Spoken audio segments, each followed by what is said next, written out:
शायद श्री भैया के माध्यम से ही मंत्र हमें आपको दिया, जो आज हम आप मानव विधि से भी प्रणाम करते हैं और हम आप चलते फिरते भी प्रणाम करते हैं।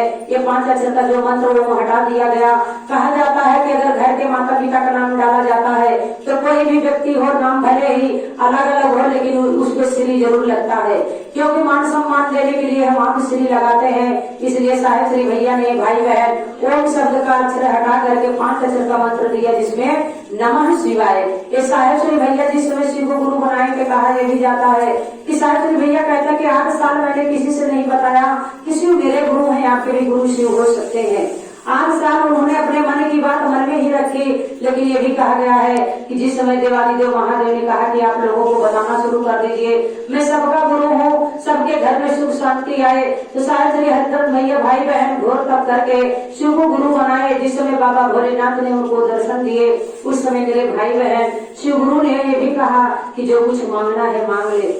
लेकिन साहेब श्री भैया ने भाई बहन धन दौलत नहीं मांगे, घोर तप करके उन्होंने अपने जीवन को जीवन नहीं समझे, अपने शरीर को शरीर नहीं समझे, अपने घर परिवार को घर परिवार नहीं समझे। चाहे होते तो धन दौलत बाबा भोलेनाथ से मांग लिए होते, लेकिन इस जनमानस में लोगों को कल्याण करने के लिए हमारे धन है साहेब श्री हरिदत्त भैया और हमारी ममता मई नीलम दीदी, जिन्हें स्वर्गीय नीलम दीदी, जिन्होंने हमारे आपके बीच में भाई बहना इस समय नहीं है, लेकिन उनका देखिए मान सम्मान करते हम आपकी तरह, क्योंकि उन्होंने हमारे जीवन का जो भाई बहन ये हमारे जीवन सुधारने का मौका उन्होंने अवसर जो दिया है, ये सस्ता है, फ्री है, इसमें कोई पाबंदी नहीं है, ना ही इसमें कोई खर्चा है।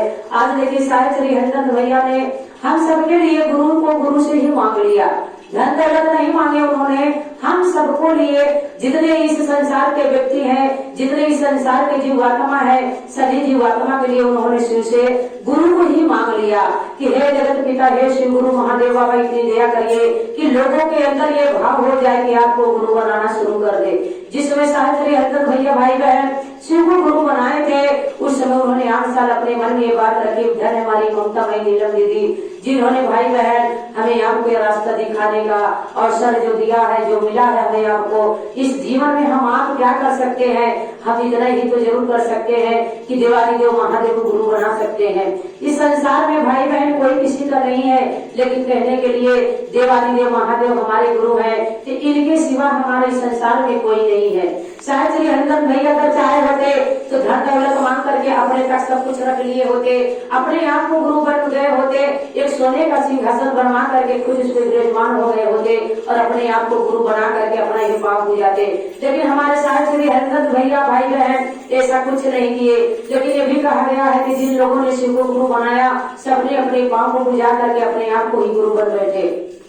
हमने जितने गुरुओं को हमारे आपके बीच में बनाए गए हैं, सब एक मानुष ही गुरु है। कहा भी गया है कि अगर ड्राइवर गुरु जो बस चलाता है आपको ड्राइवरी कराना सिखा दिया तो भी एक गुरु हो गया। एक सिलाई मास्टर अगर वो सिलाई कर रहा है आपको सिलाई करना सिखा दिया तो भी एक गुरु हो गया।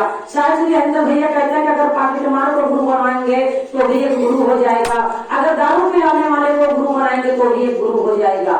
इस संसार में अगर इंसान गुरु हो सकते हैं, इंसान को हम गुरु बना सकते हैं, जिनके माध्यम से हम भाई बहने सुंदर सा सांस पाए हैं, अपने जीवन दाता के अपने गुरु को बाबा भोलेनाथ को गुरु क्यों नहीं बना सकते। ये दुनिया के मालिक है, हम सबके भाग विधाता है, हम आप जागरण भी कहते हैं, हम सबके भाग विधाता। हम आपको कहते हैं ना कि देवादिदेव महादेव शिव गुरु कहा जाता है, ये दुनिया के दाता है। कहा भी यही गया है कि ब्रह्मा के भी गुरु है, विष्णु के भी गुरु है, इसलिए कहा गया है कि गुरु ब्रह्मा गुरु विष्णु गुरु देवा महेश्वराय। ये देवादिदेव महादेव ये आदि से नहीं आदि से जाने जाते हैं कि हमारे गुरु हैं। जब से सृष्टि रचा गया है तब से देवादिदेव महादेव गुरु का काम कर रहे हैं, लेकिन किसी ने बताने का प्रयास नहीं किया कि शिव हमारे गुरु है। इतिहासों में लिखा गया है मेरे भाई बहन कि विश्वामित्र ने भी शिव को गुरु बनाया था। इतिहासों में लिखा गया है कि परशुराम ने शिव को गुरु बनाया था। इतिहासों में लिखा गया है कि बाबा गोरखनाथ ने शिव को गुरु बनाया था। शिव को गुरु बनाने के बाद भाई बहन किसी ने नहीं बताया कि शिव हमारे गुरु हैं। गोरखनाथ के गुरु बाल मच्छंदर जी थे, उन्होंने भी शिव को गुरु बनाया था, लेकिन वो भी नहीं बताया कि जनमानस में शिव गुरु सबके हैं। आज हमारे जीवन धन हुआ है तो बाबा भोलेनाथ के गुरु बना करके और साहिब श्री भैया के 3 सूत्र लेकर के जो है 3 सूत्र हमें आपको मिला है भाई बहन, ये अनमोल खजाना है। जिन लोगों ने इस 3 सूत्र का पालन किया है सबके घरों में सुख शांति आया है, सबके जीवन में सुख शांति आया है। मेरे भाई बहन बहुत घरों में ऐसा था तब कि घरों में दुख का पहाड़ जब टूटा तो किसी के घर से दुख खत्म ही नहीं हुआ। लेकिन देखिए जिन लोगों ने शिव को गुरु बनाया या साहिब श्री भैया की वाणी जिन लोगों ने अपनाया है कि शिव मेरे गुरु हैं तो आपके भी गुरु शिव हो सकते हैं। तो आज देखिए हमारा अपना जीवन कितना सुंदर सा है, हमारे घरों में सुख शांति कितना है, हमारे परिवारों में एकता कितना है। ये भी नहीं है कि भाई बहन गुरु धन दौलत के लिए बनाया जाता है, गुरु धन दौलत के लिए बनाया जाता है, गुरु अपने जीवन के लिए बनाया जाता है, गुरु मुक्ति पाने के लिए बनाया जाता है। हम आप सब कुछ करके क्या किए जब इस जीवन में गुरु ही नहीं बना पाए, जब इस जीवन में गुरु उतार ही नहीं पाए। साजन भैया कहते अगर जीवन हुआ है, जीवन इस धरती पे है, जीवन सत्य है तो गुरु भी जीवन बनाना सत्य है। हम आप इसी चक्कर में भाई बहन माया जाल में पड़ करके कोई नहीं समझ पा रहा है कि देवाली देव महादेव हमारे जीवन के दाता है, हमें मुक्ति का द्वार जो मिला है। भाई बहन हम अपने जीवन के लिए कुछ करें और जीवन के लिए सुख शांति यही है कि शिव को गुरु बनाए। गुरु बना करके 3 काम करिए। पहले में दया मांगिए। साहिब श्री भैया प्रथम सूत्र हमें आपको दिए हैं कि पहला प्रथम सूत्र है पहले में दया मांगिए, दूसरे में चर्चा करिए, तीसरे में नमः शिवाय करिए। दया किस तरीके से मांगना है कि हे शिव आप मेरे गुरु हो, मैं आपके शिष्य हूँ, मुझ शिष्य पर दया कर दीजिए। भाई बहन एक भिखारी के दर से शिव से दया मांगना है। जिस तरीके से हमारे घर पे एक भिखारी आता है बार बार कहता कि बहनी कुछ दे दो, भैया कुछ दे दो, हम आप देने पे भाई बहन बेग्रस्त हो जाते हैं उसके बार बार मांगने पे। लेकिन मेरे भाई बहन इसी तरीके से अगर हम देवाली देव महादेव शिव गुरु बाबा भोलेनाथ को हम अपना गुरु बना करके उनसे दया मांगते हैं तो बाबा भोलेनाथ की दिन रात कृपा हमारे ऊपर रहती है, दिन रात उनकी दया मिलती है। हमें आपको दया एक दयावान बन करके लेना है, क्योंकि भाई बहन दया के पात्र वही इंसान हो सकता है जो दया कर सकता है। तो मेरे भाई बहन हम आप गुरु से इस तरीके से दया मांगे कि हे शिव आप मेरे गुरु हो, मैं आपका शिष्य हूँ। भाई हो तो शिष्य बोले, बहन हो तो शिष्य कहे, मुझ शिष्य पर दया कर दीजिए। इस तरीके से हमें गुरु से दया मांगना है। दूसरे सूत्र में हमें चर्चा करना है, एक दूसरे से चर्चा करना। अगर मन महसूस कर दिया कि गुरु की दया हो गई है, गुरु की कृपा हो गई है तो मेरे भाई बहन चलते फिरते नात रिश्तेदारी जाते आते किसी के घर में बहुत दुख है, कोई बीमार है, किसी के घर में भाई बहन दुख खत्म होने का नाम नहीं ले रहा है। जिस तरीके से हमने किसी से कहने से शिव को गुरु बनाया है उसी तरीके से हम भी उस व्यक्ति से कह सकते हैं, उस दुखियारी से कह सकते हैं, बाजार हाट में जाकर के भी कर सकते हैं, मोबाइल द्वारा भी गुरु को चर्चा कर सकते हैं। अगर हम जैसे कहते हैं कि हे भैया बहनी घर में सब ठीक है, हाँ बहनी सब ठीक है, शायद श्री और नीलम दीदी की दया से हमारे घरों में सुख शांति है। जब से हमने शिव को गुरु बनाया मेरे जीवन में बहुत सुख शांति है। इसी तरीके से भाई बहन हमें दूसरे सूत्र में एक दूसरे से चर्चा करना है। तीसरा सूत्र हमें मिला है 108 दाने का, जो रुद्राक्ष का दाना है उस रुद्राक्ष के दाना से हमें भाई बहन प्रणाम करना है। 24 घंटे में एक बार, चाहे रात हो चाहे दिन हो, जब भी आपको मौका मिले, जब भी आपका मन शांत हो कि अभी समय शोर नहीं है, मन को भाई बहन एकांत में करके अपने गुरु के आसन लगा करके खुद आसन लगा करके बैठ जाइए। जहाँ भी आप गुरु की तस्वीर रखी है वहाँ पर बैठ करके 108 दाने का जो रुद्राक्ष का माला है उस रुद्राक्ष के दाना पे 109 दाना जो है उसमें लाल धागा बंधा होता है और एक तो पीला धागा बंधा होता है, उसे सिमेरू दाना बोलते हैं। उस दाने को पकड़ करके चारों मूर्ति प्रणाम करिए, कहिए है शिव गुरु आदि गुरु जगत गुरु आपके चरणों में कोटि कोटि प्रणाम और नमन करती हूँ। आदि शक्ति भैया भवानी आपके चरणों में कोटि कोटि प्रणाम और नमन करती हूँ। साहिब श्री भैया आपके चरणों में कोटि कोटि प्रणाम करती हूँ। नीलम दीदी आपके चरणों में कोटि कोटि प्रणाम करती हूँ। इस तरीके से प्रणाम करने के बाद कहना कि हे देवाली देव महादेव शिव गुरु बाबा भोलेनाथ, मुझे आपके रूप स्वरूप के बारे में नहीं पता है, लेकिन फिर भी आपके सभी रूपों स्वरूपों के बारे में प्रणाम करती हूँ। हे बाबा भोलेनाथ, हे मेरे शिव गुरु इतनी दया कर देना कि माला जब भी मैं जाप करूँ आपकी छवि आपके ही चरणों में मेरा मन अर्पित रहे। आपके सिवा मैं कोई चीज अपने मन में ना ख्याल कर पाऊं। मेरे बाबा भोलेनाथ इतनी दया करना कि जो मेरे मन में जो भी जिंदगी भरी उसे दूर कर देना। इसलिए भाई बहन कहा जाता है कि क्योंकि कोई ऐसा व्यक्ति नहीं है जिनके मन में कोई भी छल कपट ना भरा हो। ऐसा कोई व्यक्ति नहीं है। हर एक मन में भाई बहन कुछ न कुछ विचार होता है। तो हमारे साथ श्री हरकत भैया कहते हैं ना कि अगर आप मन को खिचड़ी बनाएंगी तो खिचड़ी ही बनेगा, अगर मन को आप खिचड़ी नहीं बनाएंगी। इसलिए साथ श्री भैया कहते हैं खिचड़ी को बना करके खा लीजिए।